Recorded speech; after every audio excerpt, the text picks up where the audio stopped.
أعوذ بالله من الشيطان الرجيم بسم الله الرحمن الرحيم يا أيها الذين آمنوا كتب عليكم القصاص في القتل الحر بالحر والعبد بالعبد والأنثى بالأنثى فمن عفي له من أخيه شيء فاتباع بالمعروف وأداء إليه بإحسان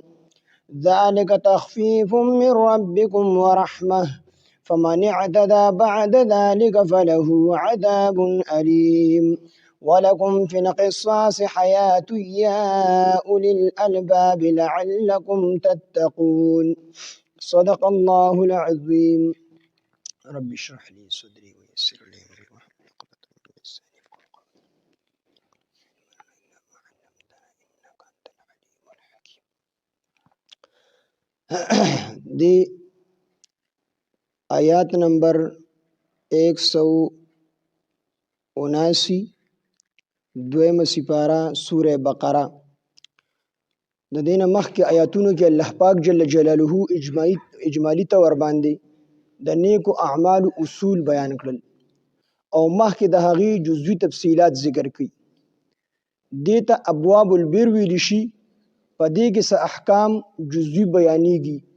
نو په دې کې اوس یو حکم بیانېږي چې قصاص ورته ویل شي دې کې د قصاص حکم بیانېږي د آیات کې الله پاک جل جلاله فرمایي یا ایها الذین آمنوا ای ایمان والو کتب علیکم القصاص فرض کړل شوی دی په تاسو باندې قصاص فی القتل په قتل کې الحر بالحر د آزاد په بدله کې آزاد والعبد بالعبد او د غلام په بدله کې به غلام قتل کیږي والانثى بالانثى او د خزي په بدله کې به خزه قتل کیږي اصل کې د آیات ظاهر نه هدا معلومیږي چې غلام قتل آزاد سړي قتل وکړو نو داغه په مقابله کې به غلام نه قتل کیږي آزاد سړي قتل وکړو آزاد سړی راولګېدو آزاد سړی قتل کو آزاد سړی راولګېدو آزاد سړی قتل کو نو ټیک ته د آزاد په بدله کې خو آزاد قتل شي خو چې آزاد سړی راولګېدو غلام قتل کو آزاد سړی راولګېدو غلام قتل کو نو دلته د آیات ته ظاهر نه دا معلومیږي چې آزاد سړی غلام قتل کو نو بیا به د آزاد سړی د غلام په مقابله کې په بدله کې نه قتلېږي دغه رنګ خزر راولګېد سړی قتل کو دلته الله پاک فرمایي والانثى بالانثى د خزې په بدله کې به خزه قتل کیږي آیات ته ظاهر نه دا معلومیږي چې خزه راولګېد سړی قتل کو یا سړی راولګېد خزه قتل کړه سړی راولګېد خزه قتل دا خزه قتل خدا خزه کړه کنه نو د آیات ته ظاهر نه دا معلومیږي چې د سړی نه به قصاص نشي اغستلې بلکې د خزې په بدله کې به خزه قتلېږي سړی راولګېد خزه قتل کړه نو اوس د خزه قتل کړل نو د دې خزې د کورنۍ برا لګي د دې سړي خزه به قتلي د آیات ته ظاهر نه دا معلومیږي او دا دې معلومیږي چې کوم سړي خزه قتل کړه نو د دې خزې په بدله کې به د سړی نه قتل کیږي خو د دې د قرآن د بعضې آیاتونو تفسیر په بعضو آیاتونو سره شوی دی امام شافعي صاحب مسلک هم دا دی امام شافعي صاحب وایي چې کله سړی راولګېد خزه قتل کړه غلام آزاد سړی راولګېد غلام یې قتل کو نو د دې غلام په بدله کې به د آزاد سړي نه قصاص نشي اغستلی خو زموږ مسلک دا دی چې نور آیاتونه مخې ته راغلي دي الله پاک فرمایي چې القتل بالقتل قتل د قتل په بدله کې قتل به د قتل والنفس بالنفس نفس د نفس په بدله کې نو چې کوم سړي قتل کړی دی اکه سړی به قتلېږي خو یو سړی راولګېدو د ښځه قتل کړه یو چا چې ښځه قتل کړې ده دغه قاتل به قتلېږي خو یو سړی راولګېدو آزاد دی د غلام قتل کو نو دغه غلام والا خلق پر لګي دغه آزاد سړی به قتلي په قصاص کې به د دنه به قصاص اغشتلی شي دی به قتلي د دې شان نزول دادي چې د اسلام نه مخکې دوه قبیلو د یو بل سره جنگ وکړو د اسلام لا نو راغلی دوه قبیلو د یو بل سره جنگ وکړو په هغه جنگ کې دواړو طرفینو ته زنانه عمرې شوې نارینه عمر شو غلامان عمر شو نو چې کله اسلام راغی نو اسلام چې کله راغی نو دغه دواړو قبیلو اسلام قبول کړو دواړو قبیلو اسلام قبول کړو نو چې کله دواړو قبیلو اسلام قبول کړو نو په دې دوه قبیلو کې یو قبیله زوروره وه خاندان هم مضبوطو، مال دولت ور سره هم ډیرو، عزت هم ډیرو د دې بلې قبیلې په نسبت سره. نو دغه قبیله دا کومه چې زوراور او دې مطالبه وکړله چې زمونږ نه کوم غلام منډي د هغه غلام په بدله کې به مونږ ستاسو آزاد سړی قتلو، ستاسو آزاد سړی به قتلو. نبی علیه الصلاۃ والسلام تشریف راوړو کنه او خلک مسلمانان شو. نو دغه دواړه قبیلې خو په جاهلیت کې د یو بل سره جنگ کړو، نو دا دواړه قبیلې مسلمانان شو، ټول مسلمانان شو. نو خبره د قصاص رااله، د قصاص ته خبرې شروع شي، موږ به قصاص اخلو، بدل به اخلو. نو دغه زوروري قبیلې وی چې دی کمزوري قبیلې زمونږ نه کم غلامان قتل کړي دي، نو موږ به د غلام په بدله کې آزاد سړی د دې قتلو. خو زمونږ زنانه قتل شوي دي، نو زنانو په مقابله کې موږ د دینه نارینه قتلو. مطلب دا چې موږ زورور یو، موږ به زیات بدل د دین اخلو، د یو په بدله کې به دوه قتلو.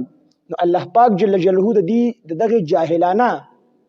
مطالبه چې دا جاهلانه مطالبه وکړه، د جهل مطالبه وکړه، الله پاک جل جلاله خپل عادلانه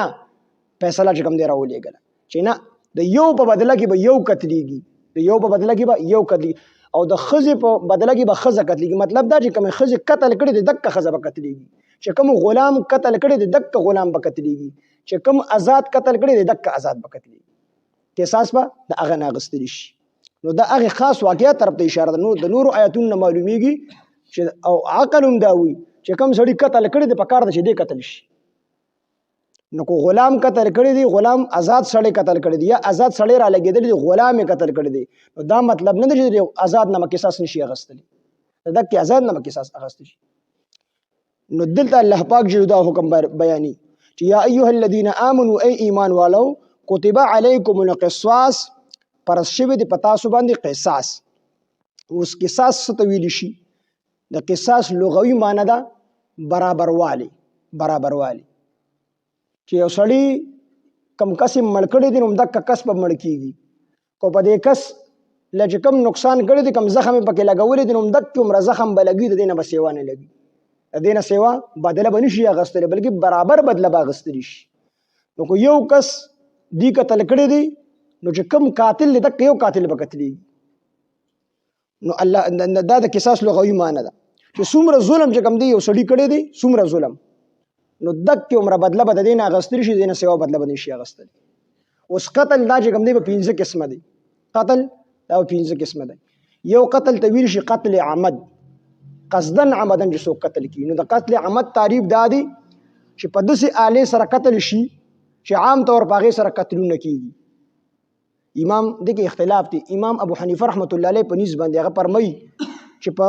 داسې سیس سره، یعنی په وسلې سره قتل شي، یا په تیره سیس سره قتل شي، په چاقو سره، چړې سره، او دغه رنګ چې کوم دی په ټوپک تماچې سره، په غشي سره، په نیزې سره، یعنی په هغه سیس سره قتل شي چې هغه وسله وي، او په تیره سیس سره قتل شي. امام ابو حنیفه رحمت الله علیه هغه وی دا قتل عمد دی، دا قصدن. ځکه چې قصدن چې کوم سړی قصدن قتل وکړي په هغې کې قصاص دی، او د زړه پته خو چاته نه لګي، خو شرع خو ظاهر ګوري. نو چې کوم سړي په تیره سیس سره یو سړی والی دی، هغه مړ دی، د دې سړي نیت دا و چې زه دا سړی وجنم، نو د دې وجې نه قتل عمد ویلی شي. او امام شافعي رحمت الله علیه او ورسره چې کوم دی امام محمد رحمت الله علیه او امام ابي یوسف رحمت الله علیه، دا دواړه د امام صاحب شاګردان دي، د امام ابو حنیفه رحمت الله علیه شاګردان دي. دا دواړو ته صاحبین ویلی شي. نو امام ابو یوسف رحمت الله علیه او امام محمد رحمت الله علیه په دې باب کې، په دې مسله کې د امام شافعي رحمت الله علیه سره دي. نو د دې درې واړو د قتل عمد دا تعریف کوي، هغوی وایي چې په هر هغه څیز سره قتل شي چې عام طور په سړی قتلېږي. د امام ابو حنیفه رحمت الله علیه دا تعریف هم ټیک دی، خو د دې سره هغه دوه څیزونه نور ملګري کړي دي چې کو چا په غټ لوړ سره څوک سړی چا سر له لوړ لا پرېښود مضبوط لوړ، په هغې سره یو سړی قتل کړو، دا سړي هم قتل عمد کړی دی. یا غټ یې اوچت کو چا له یې را پرېښودو، نو دا خو اگر چې تېره شی نه دی، خو دا غټ په دې باندې عام طور چې چا له سر له را پرېږدي نو عام طور په سړی قتلېږي. نو د دې تعریف دا دی چې دوی کو په لوړ سره غټ لوړ چا له سر له را پرېښود دا هم قتل عمد دی، او کو په غټه سره سړی وویشتو هغه مړ شو نو هم قتل عمد وکړو. او امام سی وایي چې نه غټه او لوړ پکې نه دی شامل، ځکه چې لوړ هم تېره نه دی او غټه هم تېره نه ده. دا د امام صاحب تعریف دی. دا صرف اختلاف دی، خو بس تاسو دومره یاد ساتئ چې په هر هغه څیز سره چا څوک قتل کو چې په هغې باندې عام طور سړی مړ کېږي، دې ته قتل عمد ویلی شي، دې ته قتل عمد. دویم شبه عمد، قتل شبه عمد. شبه عمد مطلب دا دی چې په دې سړی په اراده کې چې د سړی قصدن عمدن وجلی دی، نو په دې کې یو شک پیدا شوی. شبه عمد ورته د دې وجې نه وي. شبه عمد، نو شبه عمد هغه قتل ته وي چې په هر هغه څیز سره، په دې کې هم د دوړو اختلاف دی، خو اختلاف ته نه ذکر کوم، بیا پې نه پوهېږي. شبه عمد هغه قتل ته وي چې په هر هغه څیز سره یو سړی څوک قتل کی چې په هغې باندې عام طور څوک نه قتلېږي. یو سړي سپېړه ورکړه، سړی مړ شو. یو سړي وړه لخته راواغسته، غوږ ګیټۍ ووهله مړ شو. یو سړي چې کوم دی په وړه ګټه باندې سړي وویشتو مړ شو.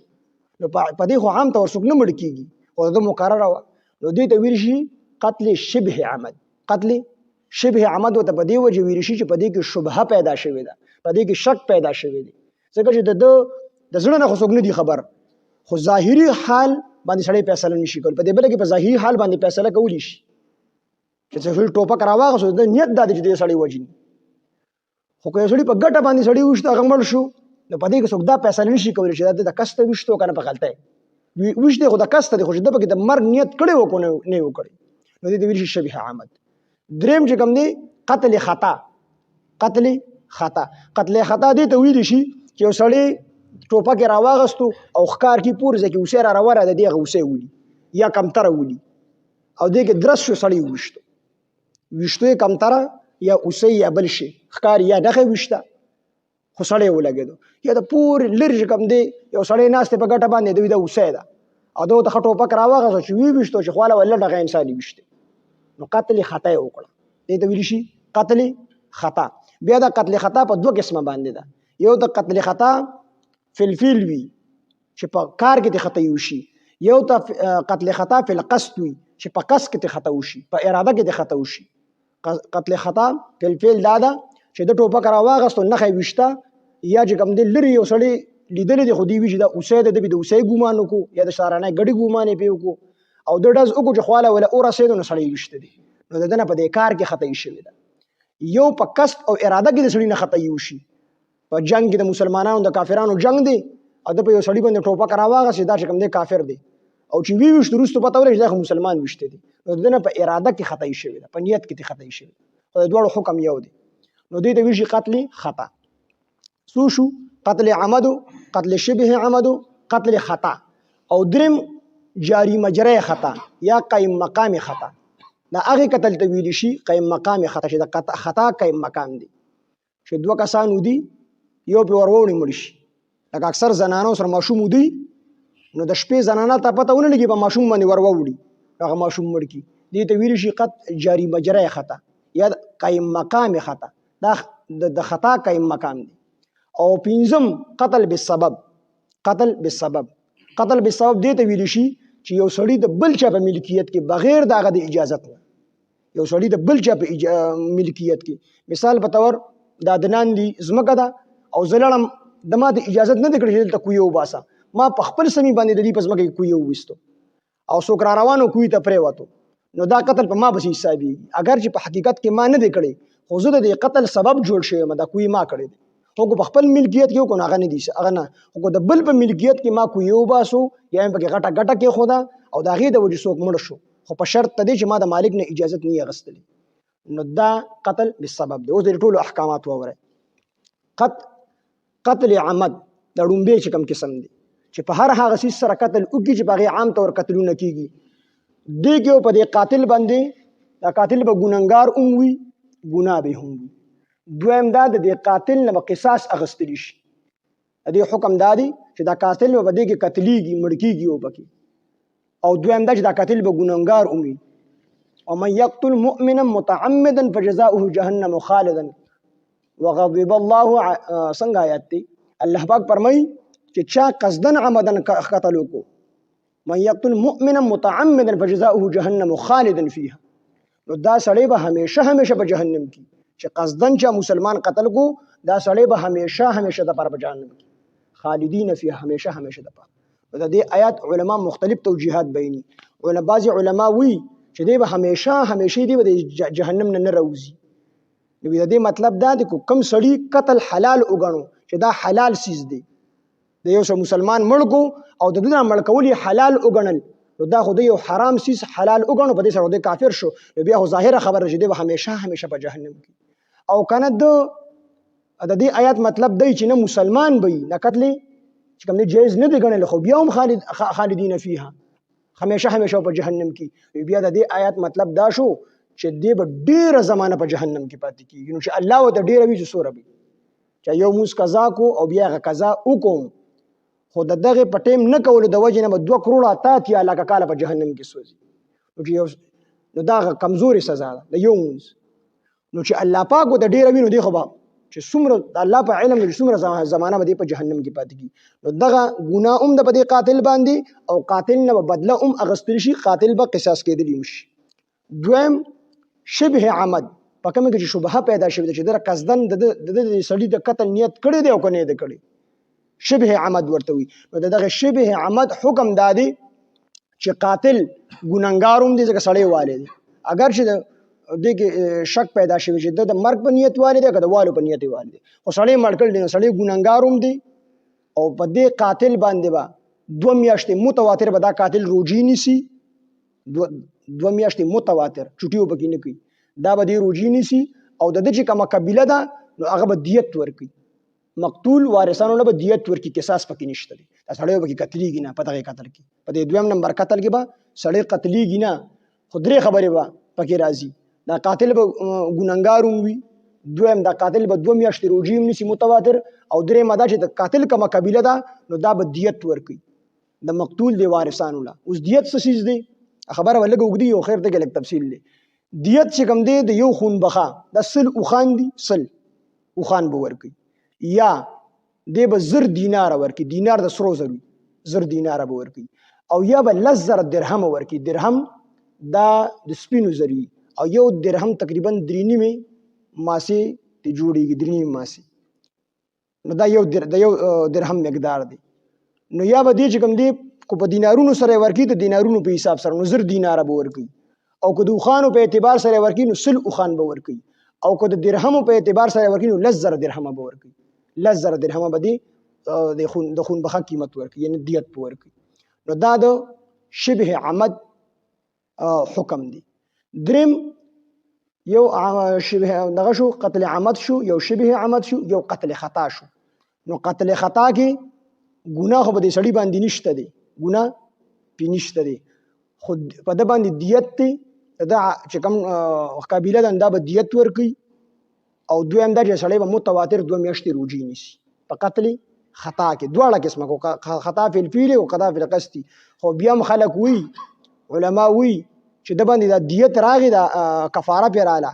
نو دا دې خبرې دلیل دی چې د ګناه کړې ده، ځکه چې د احتیاط نه کولو ګناه کړله، د به احتیاط کړو ډز به نه کوو دغه ټایم کې، کنه سړی را روان او د خپل یقین خاص کړو چې دا ګډه ناسته ده په دې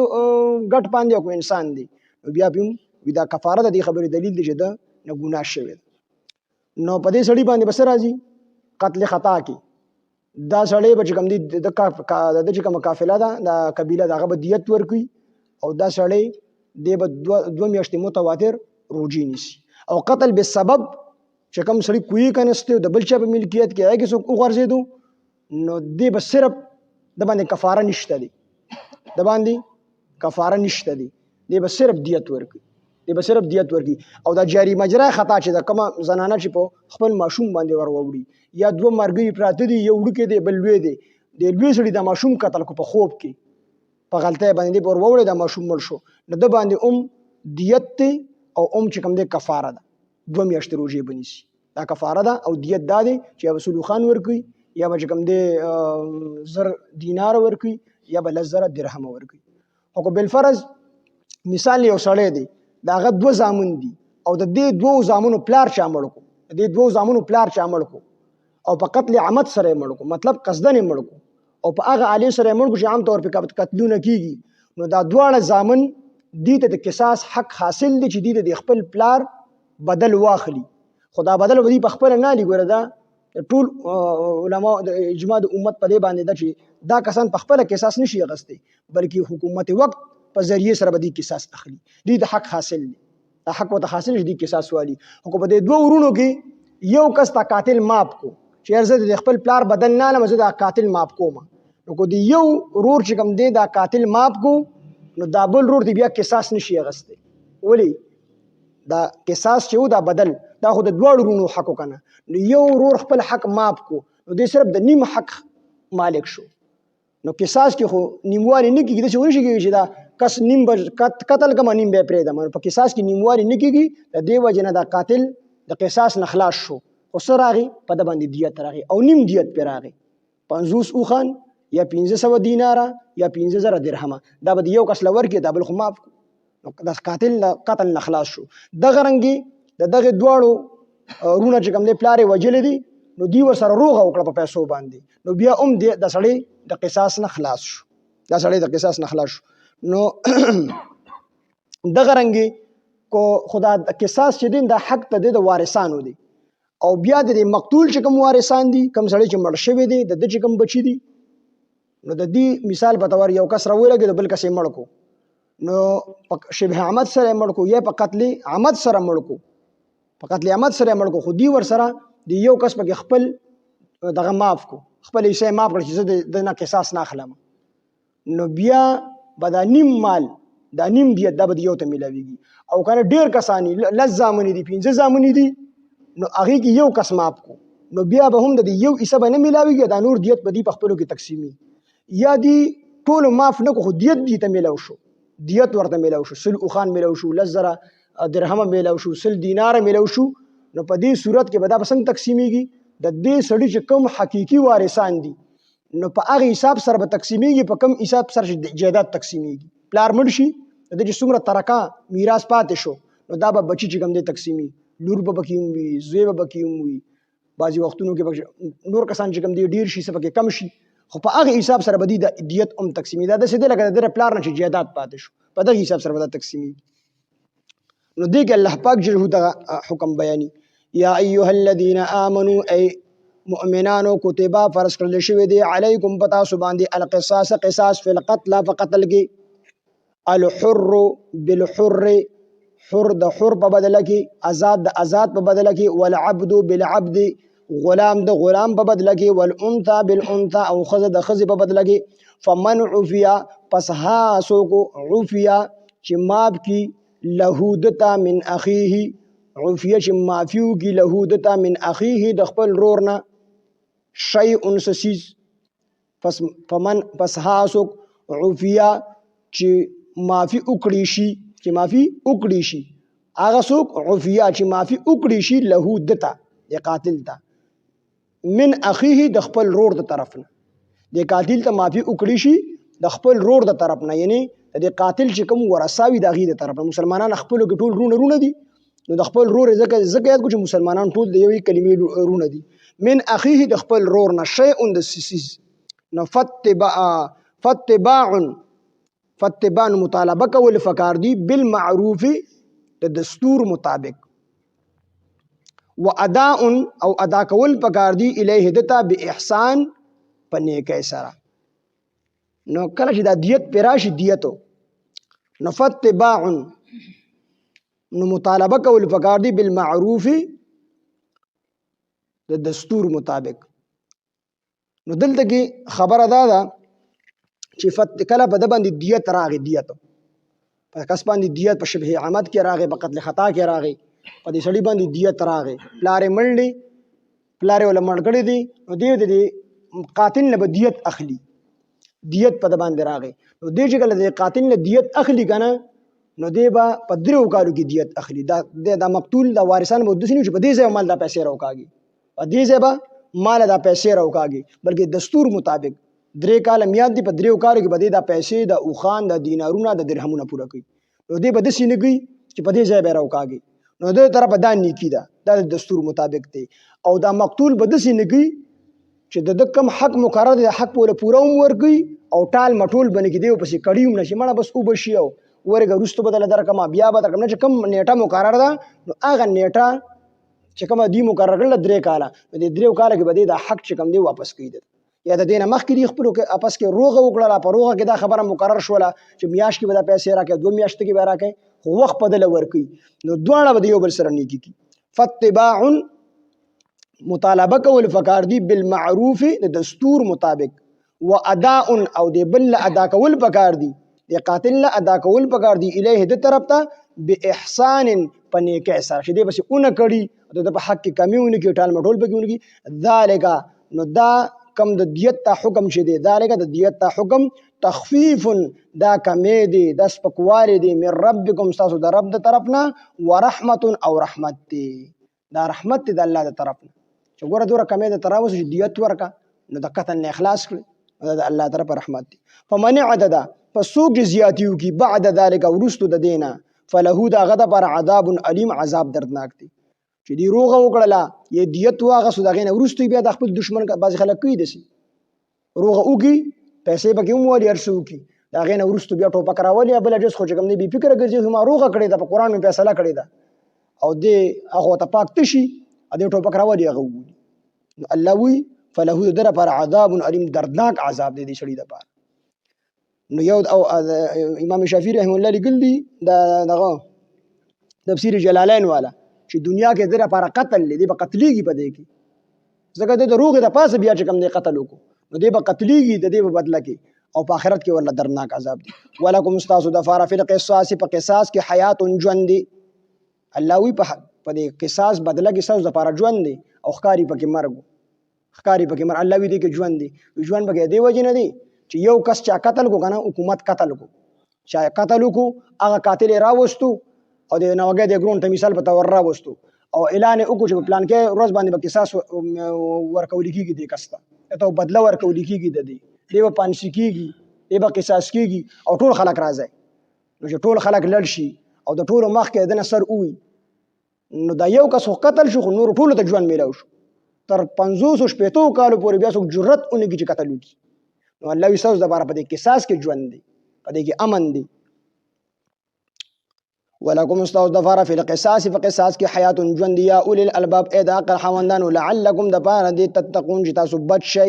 د مرګ نه بچ شئ د دې قصاص تیاری نه د مرګ نه تاسو بچ شئ نو یو کس چا قتل کو حکومتو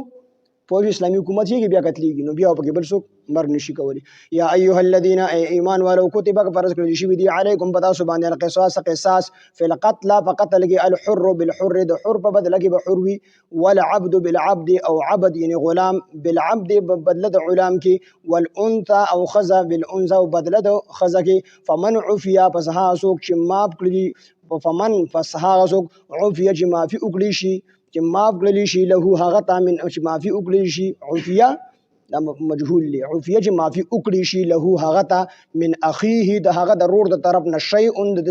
د سیز فاتباع نو پس مطالبه کول پکار دی بالمعروف د دستور مطابق و اداء او ادا کول پکار دی الیه د تبع احسان بنې کیسرا ذالک دا د دیت ته حکم چې دی تخفیف دا کمی دی من ربکم تاسو د رب د طرفنا ورحمت او مهربانی دا فمن عدد پس چا چې زیاتیو کو بعد ذلک ورستو د دی دیت ورکولونه یا ورستو د دی روغنه فله پس در لپاره عذاب علیم عذاب دردناک دی الحمد لله رب العالمين والعاقبة للمتقين والصلاة والسلام على سيد الأنبياء والمرسلين وعلى آله وأصحابه جميعا